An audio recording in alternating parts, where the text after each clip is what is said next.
नमस्कार, माझ्या अंतरंगामध्ये मी प्रमिला आपणा सर्वांचं मनपूर्वक स्वागत करते। तर अशा एका ठिकाणी मी बसले जिथं छान असं लिंबाचं झाड आहे।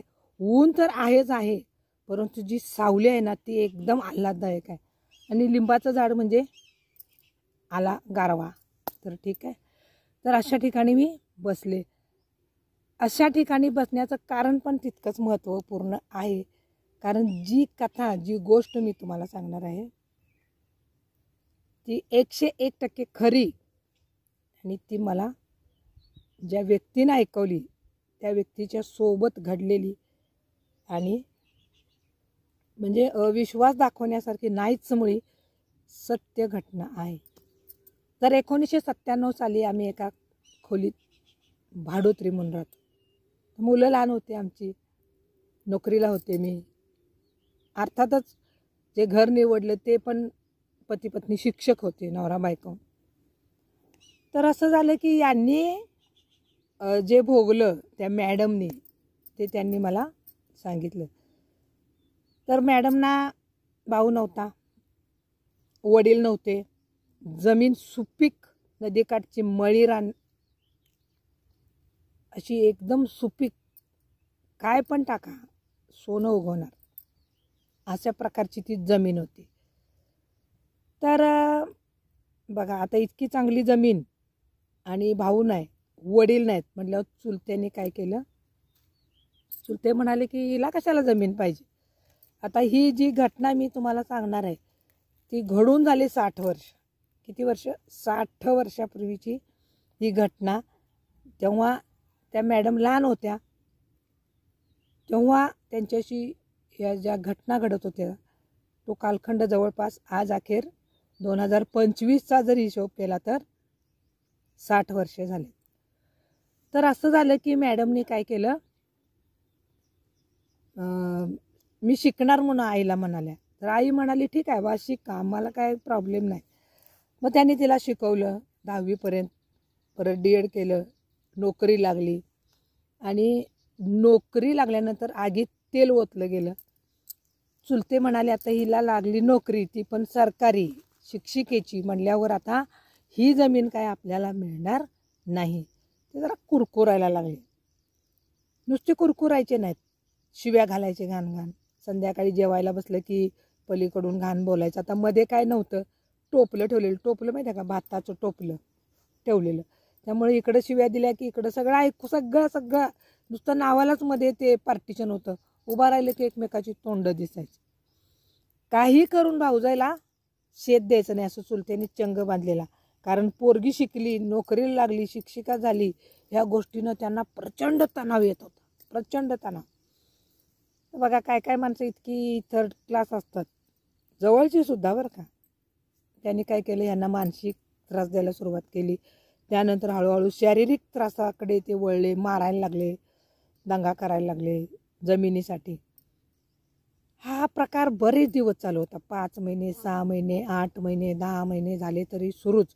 वर्ष 1.5 वर्ष झालं तरी पण हे काही समजेना। जेवायला बसलं की पलीकडे दंगा, शिव्या सुरू, कुणाला देणार आहे देऊन टाकू दे, मग बघतो, मग त्याच्यात अस्सल शिव्या असायच्या। ह्यांना ते सहन झालं नाही। आता ह्या मायलेकी अशा तगड्या होत्या, त्या पण तोंडाला लागायच्या, त्या ऐकत नव्हत्या, त्या जमीन द्यायला तयारच नव्हत्या। त्यामुळं तर जास्त पोटात दुखायला, भावकीत नाव खराब करणे, पोरगी चांगली वागत नाही, मास्तरीन केली, आईने खरं ती वागायला चांगली नाही, असा सगळा मामला सुरू होता।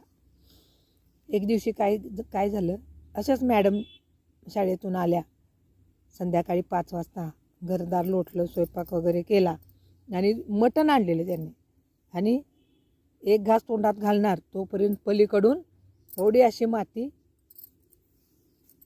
जेवणात टाकली ताटात। राग आला त्यांना। राग आल्यानंतर मॅडम म्हटल्या कशा, चुलत्याला आता आदर ठेवला होता परंतु त्या अरे तुरेवर आल्या, म्हणायला लागल्या का रे तू चुलता असलास म्हणून काय झालं, थांब तुला म्हटले आता पोलीस स्टेशनलाच नेते। म्हटले जा, झाले मास्तरीन झालेस, मला माहिती आहे पोलीस स्टेशनला नेणारे, बघ म्हटल्या नेतो का नाही, जा तर म्हटले तुझं पाय कसं तोडतो बघ। आता पुरुष माणूस, ह्या 2 बायका, आणि खरंच पाय तोडले तर काय करायचं। झालं त्यांनी काय केलं, त्यांच्याकडे लक्ष नाही दिलं. ती माती टाकली, ठेवलं बाजूला, खाल्लं मटण बिटन जेवढं होतं तेवढं खाल्लं, भाकरी बिकरी दाबून खाल्ल्या, झोपायचं सोंग केलं. पलीकडची पण झोपलीत. झोपल्या निवांत असं त्यांना वाटलं. रात्री 2 वाजता उठल्या. दोघींनी 2 घोंगडी घेतली. घोंगडी माहीत आहेत ना, त्याची खोळ करतात अशी डोक्यात घालतात. धनगर लोक शेळ्या मेंढ्या चरवणारे ते असं डोक्यात घातलं. डोक्याच्या पेक्षा उंच अशी काठी हातात घेतली. ताड ताड ताड ताड चालत तालुक्याचं ठिकाण गाठलं. बघा, रात्री 2 वाजता. तालुक्याचं ठिकाण काय जवळ नव्हतं, 10 किलोमीटर होतं. 2 वाजल्यापासून 7 वाजेपर्यंत त्या दोघी चालत होत्या. आता 7 वाजले 5 वाजले विषय वेगळा होता, 6 वाजले विषय वेगळा. पण 2ला बाहेर पडल्यानंतर रस्त्यानं जाणं बरं, त्यावेळी काय असे रस्ते पण चांगले नव्हते, अडचणीचे रस्ते, चढत उतरत. आता मी बसले अशी पण ठिकाणं होती रोडवरती. तशा ह्याच्यातून मार्ग काढत काढत त्या गेल्या. कुणालाच घाबरल्या नाहीत. आता जर कुणी बघितलं तर कुणाला काय वाटावं की 2 धनगर निघाले, कारण त्या तागड्या होत्या, दोघी मायले की उंच होत्या. माणसाला वाटावं की हा कोणतरी गडीत चाललाय. मग त्यांनी काय केलं होतं, साड्यांचा असा कासोटा बिसोटा घातला आणि तडक गेल्या आणि पोलीस स्टेशनला जाऊन त्यांनी तक्रार नोंदवली. असा असा आमचा छळ करतात, अमुक तमुक सगळं सांगितलं. त्यावेळी काही फोन नव्हते, रेकॉर्डिंग नव्हतं, प्रूफ नव्हता. परंतु पोलिसांनी त्यांची तक्रार घेतली आणि त्यांना मदत केली आणि पुढे जाऊन त्यांनी ती जमीन घेतली. परंतु त्यांच्या लक्षात ही गोष्ट आहे की रात्री 2 वाजता बाहेर पडणं, तरुण मुलगी सोबत घेऊन, आई पण तरुण, काय बितली असेल सांगा त्यांच्यावर, काय त्यांच्यावरती वेळ आली असेल. आणि एवढं जाणं चालत एकटं, अंधार, रस्त्याला चीट पाखरू नाही, रातकिड्यांची किरकिर. म्हणाल्या मी जाणार आणि मी हे काम करून घेणार. मला माझ्या आईनं शिकवलंय तर त्या शिक्षणाचा मी वापर करून घेणार. गेल्या, लढल्या. जमीन त्यांनी स्वतःच्या नावावर करून घेतली. स्वतःची हक्काची जमीन त्या आज पण कसत होत्या. अतिशय सुंदर जमीन आहे म्हटल्या. काही टाका इतकं छान उगवून येतं. इतकी चांगली जमीन त्यांनी आपल्या ताब्यात घेतली आणि स्वतः त्या कसतायत, स्वतःच्या नावावर करून घेतली. ही जिद्द पाहिजे, ही चिकाटी पाहिजे. शिक्षण माणसाला ह्या गोष्टी शिकवतं, धाडस करायला. बघा, ही गोष्ट आहे 50 ते 60 वर्षापूर्वीची. विचार करा. शिक्षण, असं म्हणतात की शिक्षण हे वाघिणीचं दूध आहे, तो जो पितो तो गुरगुरतो. तर कसा वाटला हा प्रसंग? आवडला का नक्की सांगा.